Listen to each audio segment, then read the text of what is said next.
नमस्कार दोस्तों, दिसंबर 1984 की बात है। भोपाल में एक इंसेक्टिसाइड बनाने वाली फैक्ट्री में कुछ वर्कर्स काम कर रहे थे।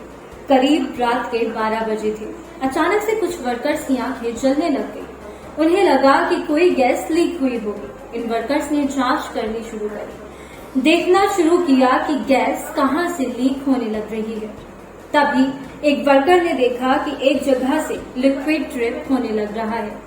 उसके साथ एक येलोइश से कलर की गैस निकलने लग रही है। ये देखकर वर्कर ने अपने सुपरवाइजर को बताया, लेकिन सुपरवाइजर को लगा ये पानी होगा। छोटे मोटे लीक्स इतने बड़े प्लांट में होते रहते हैं, ये कोई नई बात नहीं है।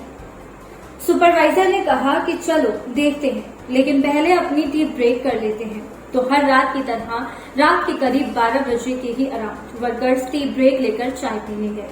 लेकिन 12:45 तक जो स्मेल थी वो बहुत ज्यादा ही हो चुकी थी। वर्कर्स ने रियलाइज किया यहाँ न सिर्फ इसकी बहुत ज्यादा स्मेल आने लग रही है, बल्कि उनकी आंखें बुरी तरह से जलने लग रही हैं और साथ में उन्हें बहुत तेज खांसी होने लग रही है। अगले 2 घंटे में ये गैस हवा के जरिए पूरे भोपाल शहर में फैलती है, घरों के अंदर घुसती है और अगले 2 दिन में हजारों लोग मारे जाते हैं।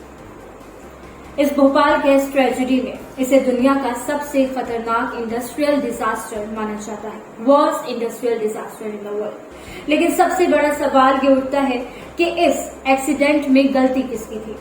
क्या गलती वर्कर्स की थी, इस कंपनी की थी जिसकी ये फैक्ट्री थी, या फिर यहाँ सरकार की गलती थी? आइए आज के वीडियो में इस इंसिडेंट को गहराई से समझते हैं।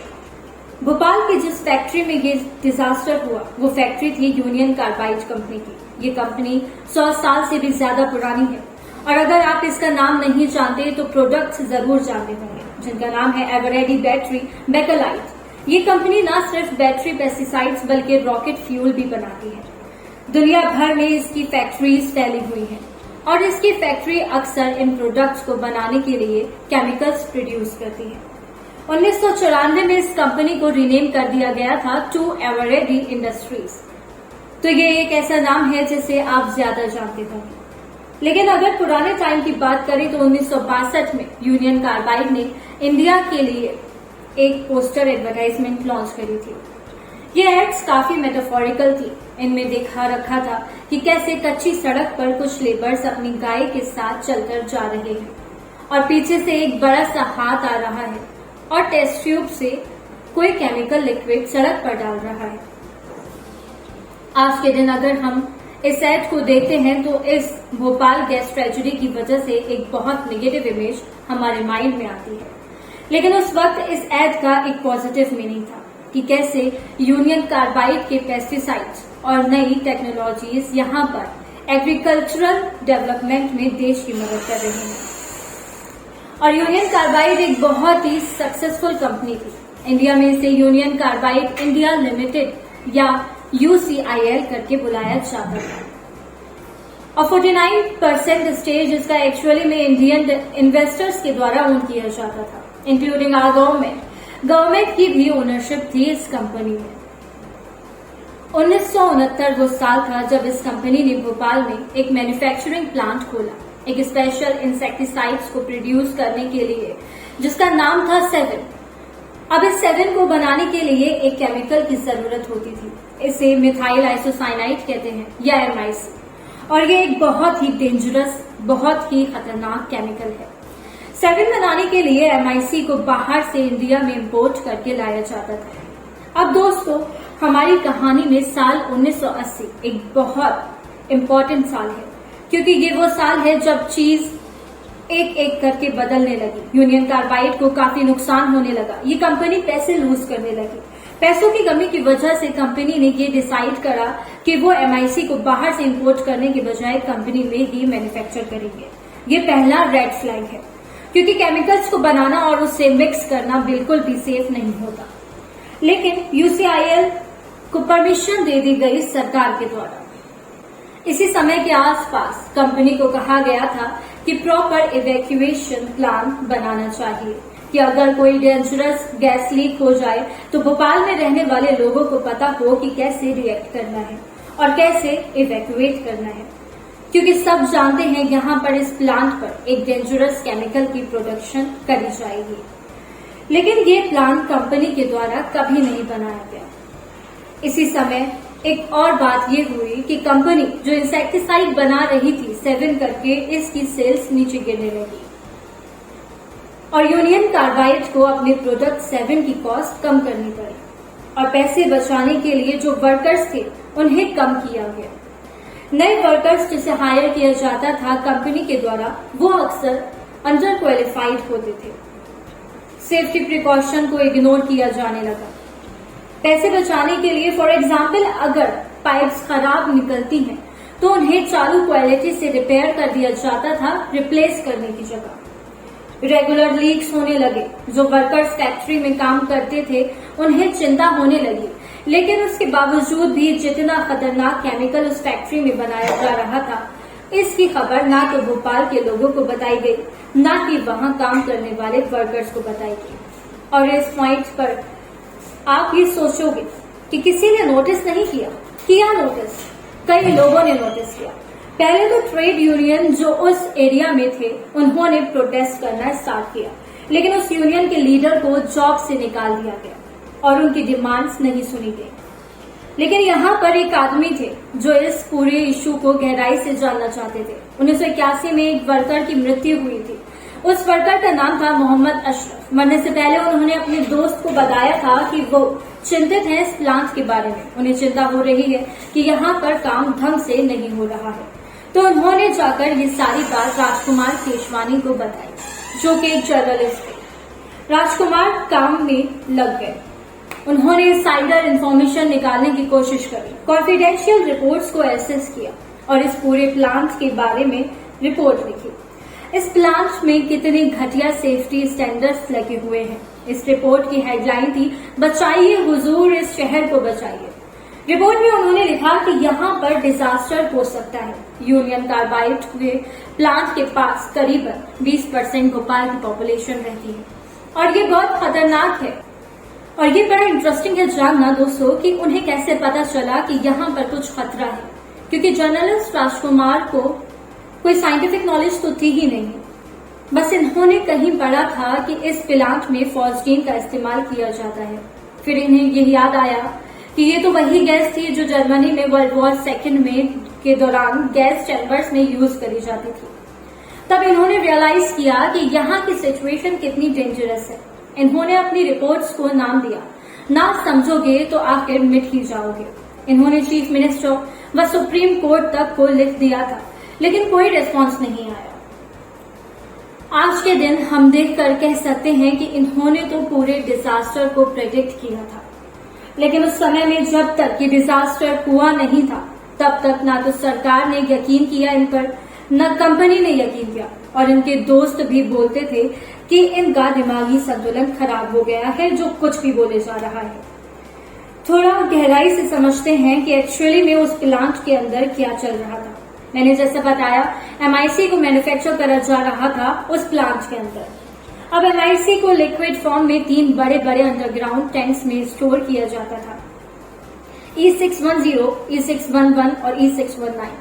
अब E610 और E611 जो टैंक्स थे उन्हें तो पूरी MIC से भर दिया जाता था, लेकिन E619 को इमरजेंसीज के लिए पूरा खाली छोड़ना था। इसके अलावा सेफ्टी के लिए MIC को सिर्फ 60% of volume of the tank ही भरा जाना था। टैंक को 60% से ज्यादा भरना नहीं था, क्योंकि बात पता है क्या है, MIC प्लस वाटर एक बहुत ही खतरनाक रिएक्शन है। अगर MIC पानी के साथ कांटेक्ट में आ जाता है, पानी तो छोड़िए हवा के साथ भी कांटेक्ट में आ जाता है, तो उससे एक बहुत पॉइजनस गैस रिलीज होती है, क्योंकि हवा में भी कुछ मॉइस्चर होता है। अब इसी चीज को अवॉइड करने के लिए हर टैंक में MIC को कवर किया जाता था प्रेशराइज्ड नाइट्रोजन से, ताकि वो अपनी जगह टिका रहे। टैंक्स के प्रेशर और टेम्परेचर को रेगुलरली चेक किया जाता था। तो ये 3 टैंक्स हैं साइड बाय साइड और हर टैंक्स में 2 पाइप्स आ रही हैं। एक पाइप टॉक्सिक गैसेस और पॉइजनस गैसेस टैंक से बाहर निकालती है और उन गैसेस को बर्न ऑफ करने के लिए भेज देती है, और दूसरी पाइप टैंक के अंदर आती है और टैंक्स के अंदर नाइट्रोजन डालती है।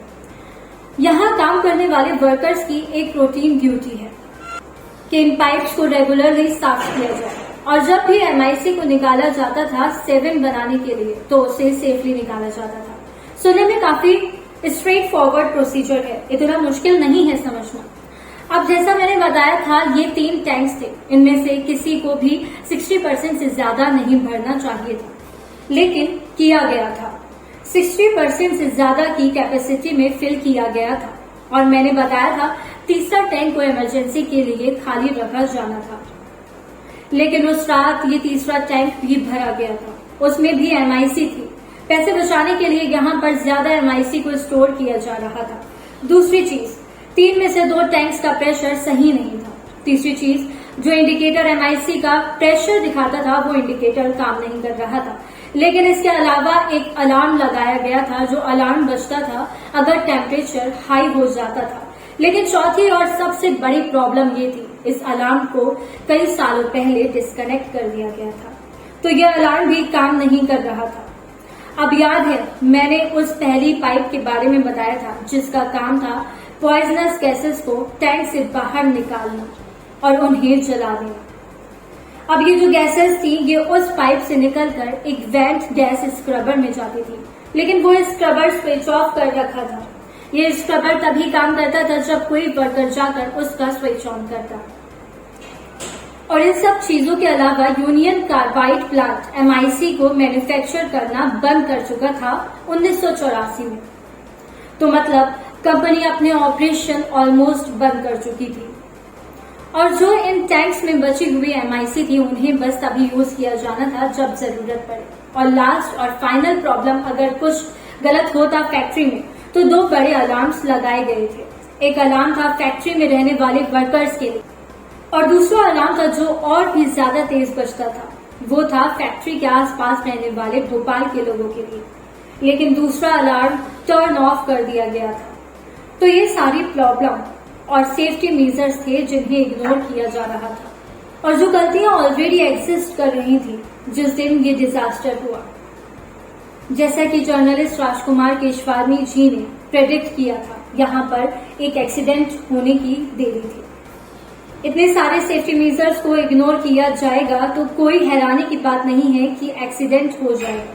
2 दिसंबर 1984 भोपाल के लोगों के लिए एक आम रात थी। भोपाल का शहर हिल से घिरा हुआ है, तो ठंडी रात थी, दिसंबर का महीना था। रात के 9 बजे वर्कर्स ने अपनी शिफ्ट चेंज करी और यूनियन कार्बाइड में नए वर्कर्स आए। उन्होंने अपना रूटीन काम करना शुरू किया। एमआईसी टैंक में लगी पाइप्स को धोना शुरू किया। उन्होंने पाइप्स में पानी डाला, लेकिन पानी डालते वक्त उन्होंने कुछ नोटिस किया, दूसरी तरफ से पानी बाहर नहीं आ रहा था। उन्होंने कुछ फिल्टर्स को साफ करना शुरू किया, सोचकर कि शायद पानी क्लॉग्ड हो रहा है, लेकिन उसके बावजूद भी दूसरी तरफ से पानी बाहर निकल कर नहीं आया।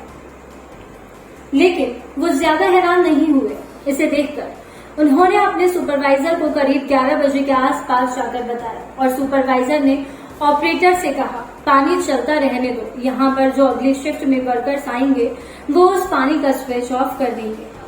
आमतौर पर पाइप पर एक स्प्लिट ब्लाइंड नाम की चीज लगती है जो पानी को टैंक्स के अंदर जाने से रोकती है, लेकिन इन पाइप्स पर वो स्लिप ब्लाइंड नहीं लगी हुई थी। करीब 10 बजे के आसपास पानी एक्चुअली में टैंक 601 के अंदर जाने लगा। अब जैसा कि मैंने आपको बताया था कि पानी और एमआईसी का एक खतरनाक रिएक्शन होता है, ये रिएक्शन होने लग गया। गैसेस का एक क्लाउड फॉर्म होने लगा। जो वर्कर्स फैक्ट्री में मौजूद थे उन्हें इतनी साइंटिफिक नॉलेज नहीं थी। करीब 1 घंटे बाद नई शिफ्ट पर काम करने वाले वर्कर्स आए। उन्होंने देखा कि उनकी आंखें जलने लग रही हैं। उन्होंने टैंक्स के पास जाकर प्रेशर देखा, प्रेशर नॉर्मल से थोड़ा ज्यादा था और उनकी आंखें जलनी बंद नहीं हुई। तो उन्होंने सोचा कि कहीं ना कहीं कोई लीक हुआ होगा, चलो लीक को ढूंढते हैं। करीब 11:45 के आसपास वर्कर्स ने लीक ढूंढना शुरू किया। इनमें से एक वर्कर थे मिस्टर सुमन देव। इन्होंने एक जगह से लिक्विड ड्रिप होते देखा। अगले 1 घंटे में एग्जैक्टली क्या हुआ इस पे अभी भी डिबेट की जाती है, लेकिन माना यह जाता है कि वर्कर्स की टीम ने लीक को इग्नोर किया और 12:40 अपनी टी ब्रेक ली। लेकिन कुछ एक्सपर्ट्स ये भी कहते हैं कि पैनिक उससे पहले शुरू हो गया था। यहाँ पर ब्लेम कुछ वर्कर्स और सुपरवाइजर्स पर डाला जाता है क्योंकि उन्होंने इस गैस लीक को सीरियसली नहीं लिया। लेकिन एक चीज जो हम फॉर श्योर जानते हैं वो ये थी कि रात के करीब 12:30 बजे वर्कर्स ने रियलाइज किया कि यहाँ एक बड़ा एक्सीडेंट हुआ है। प्रेशर रीडिंग्स बहुत हाई थी और टैंक में प्रेशर बढ़ता गया।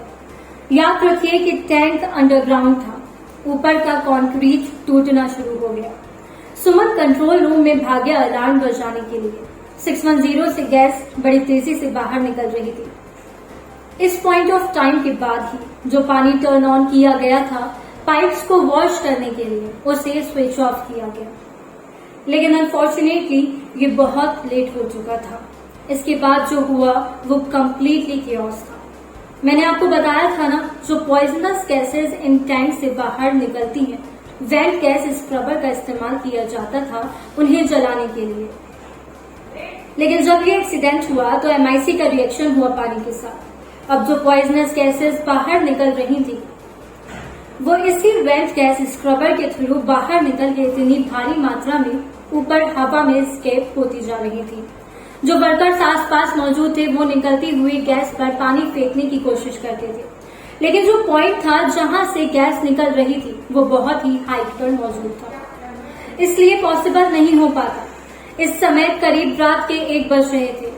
वहां मौजूद सारे लोगों ने ये समझ लिया था कि सिचुएशन हर किसी के हाथों से बाहर निकल चुकी है। इसी रीजन से सारे वर्कर्स ने और वहां मौजूद लोगों ने फैक्ट्री के इवैक्यूएट करना शुरू किया। 1 बजे के बाद से भोपाल शहर में हालत बहुत खतरनाक थी। गैस शहर के ज्यादातर हिस्सों में पहुंच जाती है। लोग खांसते हैं, हल्ला मच जाता है। कई लोग अपने घरों से बाहर निकल कर आते हैं, खिड़कियां खोलते हैं। इसकी वजह से गैस और अंदर आ जाती है। इनमें से ज्यादातर लोग स्लम्स में रहते थे जो फैक्ट्री के पास थे। एक औरत बताती है कि कैसे गैस का एक व्हाइट क्लाउड उनके घर के अंदर आ जाता है खिड़की में मौजूद छेद से। एक आदमी बताते हैं कि स्मेल ऐसी थी जैसे कि मिर्ची जल रही हो। कुछ लोग नींद में ही मारे जाते हैं।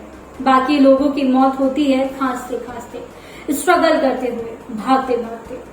जो लोग बीमार होते हैं उन्हें पास के हॉस्पिटल में ले जाया जाता है, लेकिन डॉक्टर को पता ही नहीं था इस चीज को ट्रीट कैसे किया जाए और ये कौन सी बीमारी है, क्योंकि डॉक्टर को पता ही नहीं था कि वहां पर कौन सी गैसेस लीक हुई है।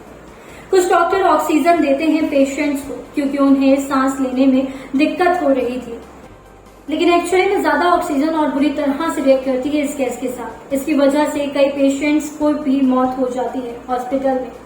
अगली सुबह हजारों लोग मारे जा चुके हैं। सड़कों पर जानवरों की डेड बॉडीज दिख रही हैं और ये इंडिया का वर्स्ट इंडस्ट्रियल डिजास्टर बन जाता है।